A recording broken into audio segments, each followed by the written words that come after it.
మహారక్షకుడును గొప్పవాడైన యేసయ్య నామంలో అందరికీ వందనాలు, దేవుని స్తోత్రాలు. ఇది టైం అయిపోయిందనా వందనాలు చెప్పుకోండి ఒకళ్ళకొకళ్ళు. మీరు అందరు చాలా మంచివాళ్ళు. దేవునికి మహిమ కలుగునుగాక. ప్రియమైన దేవుని బిడ్డలారా, కూడి ఉన్న నాతోటి దైవ సేవకులందరికీ కూడా ప్రత్యేకమైన వందనాలు తెలియపరుస్తున్నాను. ముఖ్యంగా ఇద్దరు కూర్చొని ఉన్నారు ఇక్కడ. ఒక పెళ్లి కూతురు అనుకుంటే ఇద్దరు పెళ్లి కూతుర్లు వచ్చారు. దేవుడు వీరిని యవ్వన కాలంలో దీవించునుగాక. బిడ్డను దీవించడానికి వచ్చిన మీరందరూ కూడా మంచి మనసుతో వచ్చారని ప్రభు పేరిట నేను నమ్ముతున్నాను. కొన్ని విషయాలు, కన్యక అనేటటువంటి విషయం చాలా శ్రేష్టమైనది. జీవితంలో కూడా అది చాలా విలువైనటువంటి వయసు. ఆ వయసును బట్టే ప్రభువు కూడా సంఘాన్ని కన్యకతోనే పోల్చినట్లుగా దేవుని వాక్యం తెలియపరుస్తుంది. ఎవరు ఈ కన్యక అంటే, కొరింథీయులకు రాసిన 2వ పత్రిక 11వ అధ్యాయం 2వ వాక్యంలో అంటాడు కదా, ఏమని వ్రాయబడిందంటే అక్కడ సంఘాన్ని గురించి, పవిత్రురాలైన కన్యకగా ఒక్కడే పురుషునికి ప్రదానము చేశాను అని. కన్యత్వము అనగానే నెక్స్ట్ గుర్తొచ్చేది ఏంటంటే వివాహమే. అందుకనే కన్యత్వం అనేది చాలా విలువైనది. ఆ జీవితం కూడా చాలా శ్రేష్టమైనది. అందుకనే యవనస్తులు ఎప్పుడూ బలవంతులుగా ఉంటారు. పిల్లలు ఎంత బలవంతులైనా వాళ్ళని పెద్దగా పట్టించుకోరు. కానీ యవన కాలానికి వచ్చినాక వీడు ఏ పనైనా చేయగలడు, ఈమె ఏ పనైనా చేయగలదనే ఒక గొప్ప మనసు వారి మీద ఉంటుంది. అందుకని దేవుడు కూడా సంఘాన్ని గురించి మాట్లాడుతున్నప్పుడు పవిత్రురాలైన కన్యకగా ఉండాలని దేవుడు మన ఎడల కోరిక కలిగి ఉన్నాడు. చప్పట్లు కొట్టి దేవుడిని మహింపరుద్దామా? కొంతమందికి ఇష్టం లేదనుకుంటా పవిత్రురాలైన కన్యకగా ఉంటాం. అందరం గట్టిగా చప్పట్లు కొడదాం. చాలామంది ఉన్నారు, సౌండ్ వినపడట్లేదు. దేవుడు మిమ్మల్ని బలపరచునుగాక. ప్రియమైన దేవుని బిడ్డలారా, అందుకనే ఈ పవిత్రురాలైన కన్యకగా ఓ మనిషి ఉండాలి అంటే, ఓ సంఘం ఎదగాలి అంటే, వ్యక్తిగతంగా కానీ సంఘపరంగా కానీ ప్రభు కోరుకుంటున్న ఓ గొప్ప ఉద్దేశం ఏమిటంటే, ఆయన వలె మనం ఉండేటట్లుగా ఎదగాలట. ఎఫెసీయులకు రాసిన పత్రిక 4వ అధ్యాయం 15వ వాక్యంలో ఈ మాట వ్రాయబడి ఉంది. చదువుతారు ఒకసారి. ఎఫెసీయులకు రాసిన పత్రిక 4వ అధ్యాయం 15వ వాక్యం. ప్రేమ కలిగి సత్యము చెప్పుచు క్రీస్తు వలె ఉండుటకు మనము అన్ని విషయములలో ఎదుగుదము. చూడండి, ఈ కన్య ఇక్కడ కూర్చున్నారు కదా, ఈ కన్య ఈ విధంగా సిద్ధపరచటానికి లేక ఈ విధంగా సిద్ధపడటానికి ఊరోళ్ళు ఉంటే చాలు, ఇంట్లో వాళ్ళు ఉంటే చాలండి. ఏ విధము చేతనైనా ఈ విధంగా సిద్ధపడాలంటే మనుషులు సరిపోతారు. కానీ క్రీస్తునకు ఓ కన్య అవసరమైనది. ఆమె ఎవరంటే పవిత్రురాలైన కన్యక. అందుకని ఇక్కడ అంటాడు, ఆ విధమైన కన్యక ఏ విధంగా సిద్ధపడాలి, ఎవరిని పోలి నడవాలి, ఏ విధంగా బ్రతకాలి అంటే 2 విషయాల్లో ఆ కన్యక నమ్మకంగా ఉండాలట.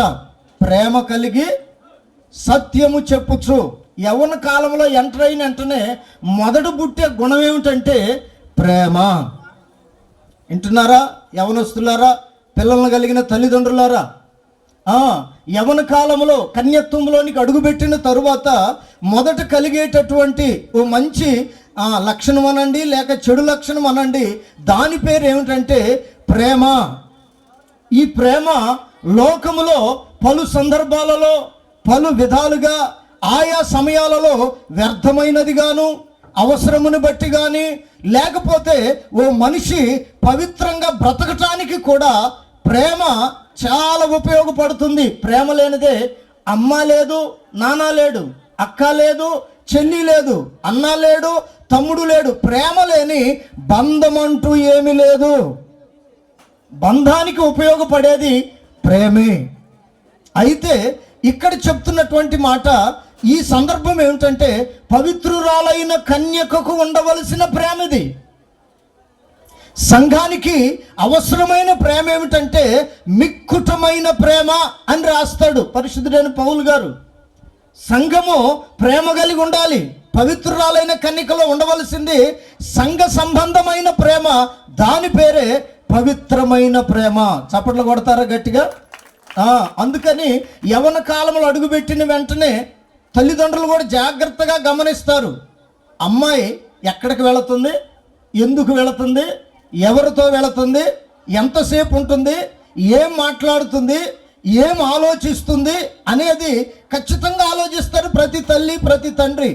దానికి కారణం ఏమిటంటే ప్రేమ ప్రాముఖ్యమైనది. యవ్వన కాలంలో అడుగుపెట్టిన తర్వాత బిడ్డ గనక తల్లిదండ్రుల మీద ప్రేమ ఉంటే వాళ్ళను పొరపాటును కూడా విడిచిపెట్టదు. అన్నదమ్ముళ్ళు అక్క చెల్లెల మీద ప్రేమ ఉంటే వారితోనే కలిసి ఎక్కడికి వెళ్ళాలన్నా ఏది చేయాలన్నా చేస్తుంది. అసలు ముఖ్యంగా ప్రభువు కలిగి ఉండవలసిన ప్రేమ ఏమిటంటే యేసయ్య మీద ప్రేమ కలిగి ఉండేటట్లుగా యవ్వనస్తులు గనక ఉంటే వారి యొక్క అంతరంగము కానీ వారి యొక్క ఆలోచనలు కానీ పవిత్రమైనవిగా ఉంటాయి. ఇందాక అయ్యగారు చెప్పారు కదా, సంసోన్ గారు ఒకదాని కొరకు ఎన్నుకుంటే అతడు తన ప్రేమను బట్టి, తన మనసులో కలిగిన ప్రేమను బట్టి కళ్ళు ఓడబీకే స్థితిలోనికి అతను వెళ్ళిపోయాడు. అదే పరిస్థితిలో ఉన్న యోసేపును చూస్తే అతని జీవితంలో గొప్ప రాజయ్యాడు. అందుకని యవ్వనం అనేది చాలా విలువైనది, శ్రేష్టమైనది. ఈ యొక్క కన్యత్వాన్ని కాపాడుకొనున యవ్వనస్తులైనటువంటి బిడ్డలందరూ కూడా ఉన్నతమైన స్థానంలోనే ప్రభు పేరట దీవించబడ్డారు. ఈ మధ్యాహ్నపు వేళ దీవించటానికి వచ్చిన తల్లిదండ్రులారా, బంధుమిత్రులారా, దేవుని సంఘమా, మనమందరం కూడా ఆలోచించవలసింది ఏంటంటే కన్యలు ఎందరున్నా, ఊర్లో కానీ సంఘములో కానీ కన్యలు ఎందరున్నా యేసయ్య కోరుకునేది ఎవరినంటే ఆయన వలె ఉన్నటువంటి కన్యలను దేవుడు కోరుకుంటున్నాడు. వీళ్ళందరూ కలిసి ఒకే కన్యగా ప్రభు రాకడలో ఎత్తబడబోతూ ఉన్నారు. ప్రపంచంలో ఉన్న పరిశుద్ధులందరూ కూడా వారి యొక్క పరిశుద్ధత నుండి సంపూర్ణ పరిశుద్ధతలో అడుగు పెడుతున్నప్పుడు వీరిలో ఒక పరివర్తన కలుగుతుంది. దానినే దేహ విమోచన అని దేవుని వాక్యం తెలియపరుస్తుంది. అందుకని ఈ లోక సంబంధమైన ప్రేమ ఉన్న ఏ కన్యకలో కూడా పవిత్రత అనేది కనపడదు. కావాలంటే చూడండి, టీవీలు చూసి, సినిమాలు సీరియల్ చూసి ప్రేమలు నేర్చుకుంటారేమో కానీ ఆ ప్రేమ వారి జీవితానికి కానీ వారి కుటుంబానికి కనీసం ఉపయోగపడేదిగా ఉండదు. అయితే దేవుని సన్నిధిలో నిలిచి ఓ పవిత్రమైన జీవితం కలిగి ఏ కన్య అయితే, ఏ యవనస్తుడైతే ప్రియమైన వార్లరా దేవుని వలె మార్చబడటానికి, హల్లెలూయా, కావాలంటే చూడండి, ఈ ప్రేమల్లో కలిగేది ఏంటి? ఇంకో గొప్ప విషయం చెప్పమంటారా? డ్రెస్ కోడ్ మారిపోద్ది. ప్రభువేమో పరిశుద్ధులకు తెల్లని వస్త్రాలని చెప్పి ఆయన చెప్తూ ఉంటే, ఎప్పుడైతే యవన కాలంలో పవిత్రమైన స్థితిలో ఉండవలసిన ఆ సమయంలో డ్రెస్ కోడ్ మారిపోద్ది. ఇప్పుడు గనక నేను ఇక్కడ కూర్చున్న ఓబులేసి ఇద్దరు కూతుర్లు కనుక అడిగాను అనుకోండి, మిమ్మల్ని ఇట్లా తయారు చేసిన వాళ్ళు ఎవరమ్మా అని, వీళ్ళు చెప్పేటటువంటి గొప్ప మాట ఏమిటంటే అందరూ కలిసి హల్లెలూయా చెప్పరే, హల్లెలూయా, అందరూ కలిసి చేశారని. ఎందుకంటే వీళ్ళకి తెలియదు, తెలుసో కూడా నాకు తెలియదు. అయితే దేవుని బిడ్డలారా, ఈ దైవ సంబంధమైన కార్యాలు, నేను సంఘాన్ని గురించి మాట్లాడుతున్నాను, వీళ్ళిద్దరి గురించి కాదు. మీరు ఆలోచిస్తే ఒకవేళ వీళ్ళే పిలిస్తే వీళ్ళని తిడుతున్నారని నేను వాళ్ళని తిట్టడానికి రాలేదు, అంత అవసరం కూడా లేదు. కనుక దేవుని బిడ్డలారా, సంఘం అనేది దేవుడు కోరుకుంటున్న ఉద్దేశం ఏమిటంటే పవిత్రత కలిగి ఉండాలని. ఈ పవిత్రతకు రెండు గుర్తులు చూపించాడు. ఒకటి ప్రేమ, రెండవది సత్యము. ప్రేమ ఎవరు అంటే పరిశుద్ధ గ్రంథం చెప్తుంది ఆయన పేరు ప్రేమ స్వరూపి. ఆయన స్వరూపంలోనే ప్రేమ ఉంది. ఆయన యొక్క ప్రతి లక్షణంలో ప్రేమ ఉంది. ఆయనలో ఉన్న ప్రేమ లోకములో ఉన్న మనుషుల్లో ఉన్న ప్రేమ లాంటిది కాదు.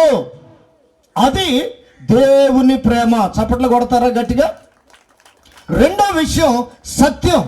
ఈ సత్యం ఎవరంటే పుట్టిన ప్రతి మనిషి అబద్ధం చెప్పకుండా సావడం. ఎవరైనా కానివ్వండి, ఏ వయసు అయినా కానివ్వండి. అందుకని ఈ సత్యము అనేది ఇది సంఘ సంబంధముగా, దైవ సంబంధముగా చూస్తే యేసుక్రీస్తు చెప్పారు కదా, నేనే సత్యమును. చెప్పండి నోరు తెరిచి, యేసయ్య ఎవరు? సత్యము.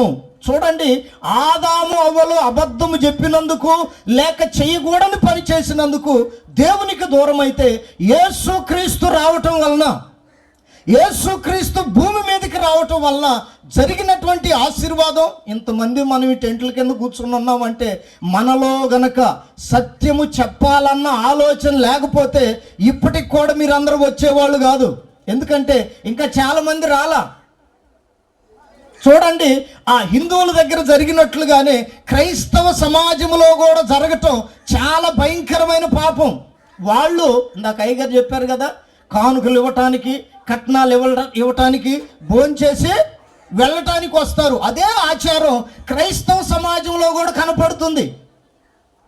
మనం ముందు ఎందుకు రావాలంటే, దేవుని సన్నిధి ఉంటుంది, స్తోత్రం కలుగును గాక, దేవుని మాటలు ఉంటాయి, హల్లెలూయా, దేవుని ప్రేమ ఉంటుంది, సత్యము అక్కడ వినిపించబడుతుంది. నిజముగా ప్రభువుకి భార్యగా, ఆయనకి ఇష్టమైన కన్యకగా భూమి మీద మనం బ్రతకాలంటే దేవుని సన్నిధిని ప్రేమించే వారముగా ఉందుముగాక. ఇప్పటికి కూడా మీరు అదే మనసులో ఉంటే, ఇక మీదట ఏ ఫంక్షన్కి పిలిచినా, ఏ పెళ్ళికి పిలిచినా అన్నం తినొద్దాం, కానుకలు ఇచ్చొద్దాం అని కాకుండా ముందుగానే వెళదాం. ఎందుకంటే దేవుని సన్నిధి ఉంటుంది. చప్పట్లు కొడతారా యేసయ్యకి మహిమ వచ్చినట్లుగా? ప్రియమైనటువంటి దేవుని సంగమా, ఇదే దేవుడు మనలో కోరుకుంటున్నటువంటి గొప్ప మార్పు.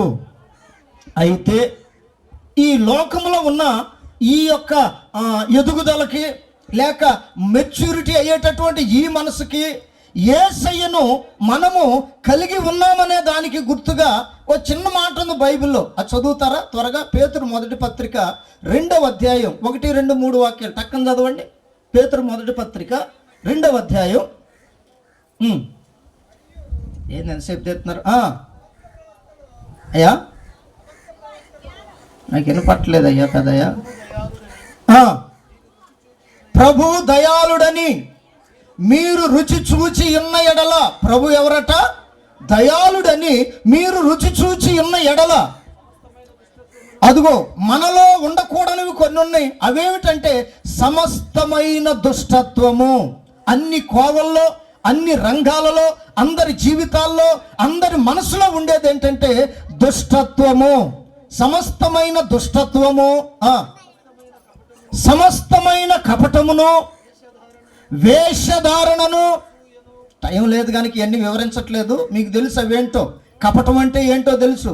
అవసరం లేని దగ్గర అబద్ధం చెప్పటమే కపటం. మనం సేవ్ అవటానికి ఎదుటోళ్ళని ఎర్రోళ్ళని చేయటమే కపటం. కపటమును, వేషధారణను, ప్రభువుకి ఇష్టం లేనిది ఇది. వేషధారణను, అసూయను. నేటి క్రైస్తవ సంఘాల్లో ఉన్న ప్రథమమైన పాపం ఏమిటంటే అసూయ. ఒకళ్ళంటే ఒకళ్ళు కుదరట్లా. ఈ పార్టీలు వచ్చిన దగ్గర నుంచి 2గా 3గా విడిపోతున్నారు. దేవునికి స్తోత్రం కలుగును గాక. ప్రభువాక్యం చెప్తుంది, రాజులను నిర్ణయించేది, ఎన్నుకునేది అది దైవాధీనం. చప్పట్లు కొట్టండి గట్టిగా. నువ్వు ఓటేసినా గెలవరు, ఓటేయకపోయినా ఓడిపోరు. అది కాదు అక్కడ అవసరం, విషయం అది కాదు. అది నిర్ణయించబడేది దేవుని ఆధీనం. దేవుడు ఒక అధికారిని ఎన్నుకోవాలంటే దైవాధీనంలో ఉంది. మనోళ్ళు ఏం చేస్తున్నారంటే, ఒక మందు బాటిల్ ఇస్తే చాలు, నేను ఆ పార్టీ, నేను ఈ పార్టీ. నువ్వు ఏ పార్టీ అయినా యేసయ్య పార్టీలో లేకపోతే నీలో పవిత్రత కనపడదు. నీవు దైవ సంబంధమైన వ్యక్తిగా భూమి మీద బ్రతకలేవు. నువ్వు చేయుచున్నటువంటి ప్రతిదీ కూడా దైవ చిత్తానుసారమైనది కాదు. అవసరానికి డబ్బు తీసుకొని చేసేది అది దైవ చిత్తమైనది కాదు, అది నీ స్వార్థం. అందుకని ఏదైనా కానీ దైవాధీనంలో జరుగుతూ ఉంటాయి. అందుకని సంఘంలో మనకు ఉండకూడదు ఏంటంటే అసూయ ఉండకూడదు. ఆమెను చెప్తారా గట్టిగా నోరు తెరిచి? ఏముండకూడదండి? అసూయ ఉండకూడదు. అయ్యా చదవండి. అసూయయు సమస్త దూషణ మాటలు, ఇవి చాలా ప్రమాదమైనవి. నీవు అనుకుంటావు, తల్లులారా తండ్రులారా, ఎవరో పిల్లను నువ్వు దూషించేస్తావు, ఎవరో అబ్బాయిని నువ్వు దూషించేస్తావు. నీవనుకున్నావంటే నేను ఆ స్టేజీలో లేను కదా, నాది ఆ వయసు కాదు కదా, నన్ను తల్లిగా తండ్రిగా దీవించాడు కదా దేవుడు, నాకు కూడా పిల్లల్ని ఇచ్చాడు కదా అని నువ్వు దూషించినప్పుడు మర్చిపోతావు. అయితే దేవుడు నీ పేరట దాన్ని లెక్క రాసి పెడతాడు. అది ఎవరి మీదకి వస్తుందంటే, నీవు మంచిగా కావాలనుకుంటున్నా నీ పిల్లల మీదకి అది వస్తుంది. దూషణ అనేది చాలా భయంకరమైనదండి బాబోయ్. మనకు తెలియకుండా కొందరిని దూషిస్తాం, తెలిసినా కానీ దూషిస్తాం. యేసయ్య తనున్న 33.5 సంవత్సరాల్లో ఏ మనిషిని ఎప్పుడు కూడా దూషించలేదు. చప్పట్లు కొట్టండి గట్టిగా. వారు చేసే పాపాలన్నీ ఎరిగినవాడు, సమస్తము తెలిసినవాడు. ఏ రోజును కూడా ఆయన దూషించలేదు. మనలో కూడా ఉండకూడని గుణలక్షణాలు ఏమిటంటే దూషణ. స్తోత్రం కలుగును గాక. ఆయన దూషించలేదు కనుకనే దేవుని పిల్లల మీదకి దూషణ రావట్లా, ఆశీర్వాదం వస్తుంది. చప్పట్లు కొట్టండి గట్టిగా, కొట్టాలి గట్టిగా మీరు, సచ్చు దెబ్బలు కాదు. దేవునికి మహిమ కలుగును గాక. ఆయన దూషించలేదు కనుకనే పవిత్రంగా బ్రతికే వారి మీదకి ఆశీర్వాదం వస్తుంది. ఎవరు దూషిస్తున్నారో వారి తదనంతరం కానీ వారి ఉండగానే కానీ, కావాలంటే మీకు చిన్న ఎగ్జాంపుల్ చెప్తాను. అబ్రహాము చనిపోయిన తరువాత దేవుడు ఇస్సాకును ఆశీర్వదించాడంట. అంతకుముందు విగ్రహారాధికుడే, దేవుణ్ణి ఎరగని వాడే. కానీ దేవుని ఎరిగిన తరువాత ఆయన ఎవరిని దూషించినట్లుగా తనను తాను నష్టపరుచుకున్నాడు, కానీ ఎవరిని దూషించినట్లుగా వ్రాయబడలేదు. అందుకని అబ్రహాము యొక్క దీవెనలు ఇస్సాకు మీదికి వచ్చాయి. ప్రియమైన తల్లిదండ్రులారా, దేవుని ప్రేమను బట్టి దేవుని సేవకుడిగా మీకు చేతులెత్తి దండం పెడుతూ చెప్తున్నాను, దూషించటానికి ముందుకు రాకండి. మీ లైఫ్ బాగుందని చూసుకోకండి. మీ పిల్లల మీదకి అవి కట్టగా వచ్చినప్పుడు, కట్టగట్టుకొని వచ్చినప్పుడు వాళ్ళు భరించలేరు, పిల్లలు భరించలేరు. అందుకని వారి క్షేమాన్ని కోరుతున్న మీరు దూషించటం మానండి. ఆమెన్. ఇంకయ్యా, అదుగోనండి, మనలో కలగవలసిన మార్పు ఏమిటంటే, క్రొత్తగా జన్మించిన శిశువులను పోలిన వారమై నిర్మలమైన, దేవునికి స్తోత్రం చెప్పండి, చేతులెత్తి అందరూ, నిర్మలమైన వాక్యమును పాల వలన రక్షణ విషయములో, ఇదిగో మనం ఎదగాల్సిన పద్ధతి ఇది. ఇవన్నీ మాని నిర్మలమను పాల వలన, వాక్యమను పాల వలన మనం వాక్యం వినే కొలది మన బ్రతుకుల్లో మార్పు వస్తుంది. అందుకనే మనం చిన్న పిల్లలను పోలి, పసివారిని పోలి మన మనసు కానీ ప్రవర్తన కానీ మార్చబడాలి అని దేవుని ఉద్దేశమైంది. ఇది ఇటువంటి వారు పవిత్రురాలైన కన్యక లెక్కలోనికి వస్తారు. ఈ కన్యక ప్రభువుని ఎదుర్కొనే కన్యక. అందుకే యేసయ్య ఒక ఉపమానం చెప్పారు. అదేంటంటే 13వ అధ్యాయం 3వ వాక్యం అనుకుంటా, మత్తయి సువార్త. అక్కడ ఒక అతనట విత్తనాలు వేయటానికి వెళ్ళాడట.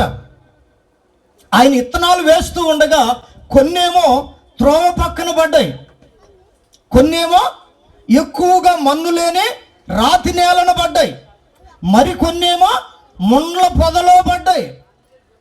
ఈ విషయాలు వాక్యం వినేటప్పుడు మనలో జరిగే క్రియ ఇది. అందుకని వాక్యము ఎందుకు క్రైస్తవుల్లో పని చేయట్లేదంటే, పవిత్రురాలైన కన్యకగా మార్చబడే మనసుతో దేవుని సన్నిధికి రావట్లేదు. వెళ్ళాలి గనుక, పాస్టర్ గారు బాధపడతారు గనుక, మనం కనపడకపోతే కానుకలు పట్టేవాళ్ళు లేరు గనుక, ఇది కాదు ఎదగవలసిన పద్ధతి. ఇంకా నీవు త్రోవ పక్కనే ఉన్నావు. వాటినట పక్షులు వచ్చి తీసుకొని వెళ్ళిపోయాయి. రెండో మాట అంటాడు, మన్ను ఎక్కువగా లేని రాతి నేలన పడినందువలన అవి త్వరగా మొలిచాయి అంటగానే, ఎండ ఎప్పుడైతే వచ్చిందో, ఈరోజు ఎండ లేదు కాబట్టి నన్ను తిట్టుకోవట్లా మీరందరూ, దేవునికి స్తోత్రం కలుగును గాక. చూడు, ఎక్కడో చెయ్యలేసింది. అందరు చేతులు ఎత్తరే, హల్లెలూయా చెప్పండి గట్టిగా, హల్లెలూయా. మనం ప్రభు రాకడ కొరకు ఎత్తబడాలి, బోధని పోతే కాదు. కనుక ప్రియమైనటువంటి దేవుని బిడ్డలారా, కొన్నేమో మన్ను ఎక్కువగా లేని రాతి నేల పడినందువలన అవి మొలిచాయి. ఎండ వచ్చింది, కొట్టేటప్పటికి ఎండ అనగా శ్రమలు, క్రైస్తవుని జీవితానికి కూడా శ్రమలు వస్తాయి. కొట్టినందువలన అది ఎండిపోయెను. దాని వలన కూడా పెద్ద ఉపయోగం లేదు. వాక్యము నీ యొక్క హృదయంలో, నీ మనసులోనికి వెళ్ళేటప్పుడు నీ గుండె రాయిగా ఉండకూడదు. మనకు కాదులే, మనకు సంబంధించింది కాదులే, మనం కాదులే అనేటటువంటి స్థితిలో ఉండకూడదు. ప్రతి మాట ప్రతి మనిషికి సంబంధించి ఉంటుంది. చప్పట్లు కొడతారా? దేవుణ్ణి మహింపరుద్దాం. ప్రియమైన దేవుని సంఘమా, అది ఎక్కువగా మన్ను లేకపోవటం వలన అది అయిపోయింది. ఇక మూడోది ఉంది, ఇది ముళ్ళ తుప్పల్లో పడిందట. ఇది కూడా చక్కగా మొలిసింది. వాక్యం ప్రతి మనిషి జీవితాన్ని మార్చడానికే దేవుడు మాట్లాడతాడు. వాక్యం అనే విత్తనం మనం ఫలించటానికే దేవుడు మనతో మాట్లాడతాడు. అయితే ఇది కూడా పెరిగి పెద్దదవుతున్నప్పుడట ఈ ముళ్ళ తుప్పలో దాన్ని కప్పేసినాయి అంట. ఎదగనివ్వలేదు, ఎదుగుదల లేదు. ఏమిటి సంగతి అంటే, మా బంధువులు కాదు, మేము కాదు, మాదంతా ఒకటి కాదు. ఇప్పుడు జరుగుతున్నది ఏంటంటే ముళ్ళ తుప్పల భక్తే, ముళ్ళ తుప్పల భక్తే. ఏ కులానికి ఆ కులం సంఘాలు. దేవునికి స్తోత్రం కలుగును గాక. వీళ్ళు ప్రకటిస్తున్నది ఏంటంటే యేసుక్రీస్తు అన్ని కులాలకు దేవుడని కాదు, అందరికి దేవుడని కాదు, ఫలాని కులానికే, ఫలాని వాళ్ళకే అనేది వీరిలో ఉన్న తాత్పర్యమై ఉన్నది. కనుక ఈ మధ్యాహ్నపు వేళ దేవుని సేవకుడిగా చెప్తున్న ఒక మాట ఏమిటంటే, మన యొక్క భక్తి ముళ్ళ తుప్పల్లో దేవుని వాక్యం అనే విత్తనం మొలుస్తుంది, కానీ అది ఎదగలేదు, ఎదగనివ్వదు. ఏమిటిరా బాబు ఈ బంధకాలంటే, ఆ కులం అనే బంధకాలు. కావాలంటే చూడండి, చాలా మంది ఈ మధ్య రోగం ప్రారంభమైంది. అదేమిటంటే, ప్రియమైన వార్లరా, ఏ కులం వాళ్ళు ఇంకో సంఘంలో ఉంటలా, ఆ కులం చర్చికి వెళ్ళిపోతున్నారు. చాలా ప్రాంతాలు తిరుగుతున్నాను కనుక అర్థమవుతుంది. అందుకని మన కుల సంఘం కాకూడదు, పవిత్రురాలైన కన్యకగా మార్చబడే సంఘముగా మనము మారుదుముగాక. కుట్రలు, కుతంత్రాలు, అనవసరమైన ఆలోచనలు, వ్యర్థమైన భక్తి, అసూయలు, ఇటువంటి అన్ని లేనటువంటి దేవుని సంఘముగా మనమందరము బ్రతుకుదుముగాక. అందుకని దేవుని బిడ్డలారా, ఈ విషయాలన్నిటిని కూడా ఆయన చెప్తూ అంటాడు.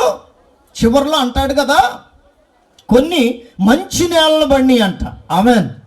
ఇవి ఎట్లా ఫలించినాయి అంటే, 100 60 30 ఫలించెనని ప్రభు వారితో చెప్పెను. అందుకని మన యొక్క ఫలాన్ని కూడా దేవుడు ఎప్పుడో నిర్ణయించి ఉన్నాడు. నీవు ఎంతగా దేవుని మాట విని ఈ బంధకాలు, ఈ కుతంత్రాలు, అసూయలు ఇవి లేని వ్యక్తిగా బ్రతుకుతావో నీ ఫలం ఎట్లా ఉంటుందో తెలుసా? 100 చప్పట్లు కొట్టు దేవుని మహింపరుద్దాం. కొట్టండి గట్టిగా. 100 ఫలం. ఏదో కాస్త కోస్త అటు ఇటుకు ఉందనుకోండి, ఒక 30% 40% తగ్గుతుంది. అది 60. ఇంకా దిగజారిపోయామనుకోండి 30. దీవెనైతే కలుగుతుంది. దేవుని వాక్యం వినటం వలన, విత్తనం పడటం వలన దీవెనైతే కలుగుతుంది. కానీ ఆ దీవెనకు కూడా ఒక కొలతను దేవుడు నిర్ణయించాడు. పరిపూర్ణమైన పరిశుద్ధత అంటే, పవిత్రురాలైన కన్యక ఆశీర్వాదం అంటే ఇదిగో ఇదేనండి బాబోయ్. 100 దీవెన. ఏ లోపము, ఏ క్రోధము, ఏ కపటము లేనటువంటి వారముగా యేసయ్యకు భార్యగా మారుదుముగాక. ఇది ప్రభువు కోరుకుంటున్నాడు. ఎందుకు?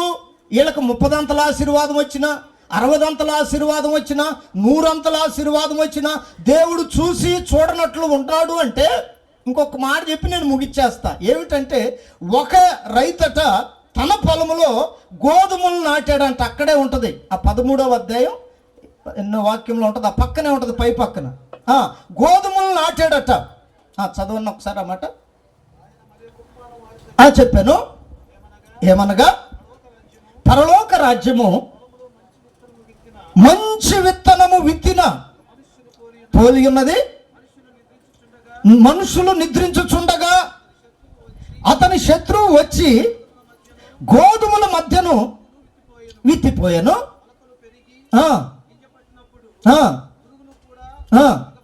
గురుగులు కూడా అగుపడెను.